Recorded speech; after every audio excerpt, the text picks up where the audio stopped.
Yung mga sabong, isang magandang umaga mga sabong. Para po dun sa mga gusto magpagawa ng hasahan, mga sabong, ito po yung, video mo to. Ito po yung pagawa sa akin ng taga Pasig, mga sabong. Ayan o, tayo ka dyan. Iharap focus mo rito.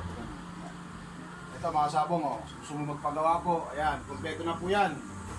Bali, mamaya mga kasabong ikakasa ko po yan mamayang hapon pag tuyo lang po nitong pintura. Kompleto na po siya, meron na po siyang makina. Ayan, tsaka shafting. Ayun, mga sabong shafting, tsaka po dalawang bato. Ito, mga sabong. Ayan, ikakasa na lang po yan mga sabong, tapos na po yan. Mga gusto mong pagawa, message nyo lang ako mga sabong. O kaya sa messenger, mga sabong, J. Ruga.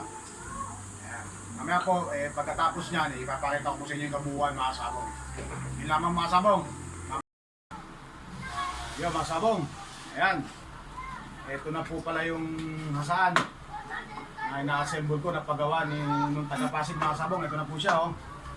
Ito na po yung finished product niya mga sabong. Gagamitin niyo lang po yan. Kompleto na, may pantukod na. Lahat mga sabong. Doon sa mga gusto nga pala magpagawa mga sabong, i-message niyo po ako sa J. Ruga, ang aking pong messenger mga sabong, aking Facebook. Yan. Sa mga usap tayo mga sabong. Ayan. Wala mga sabong. Ayan.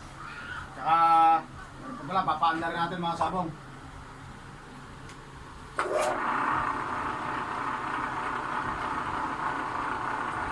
Ayan mga sabong.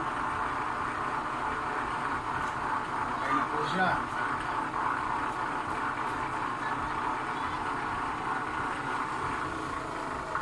Picture mo kung panibago kasi na.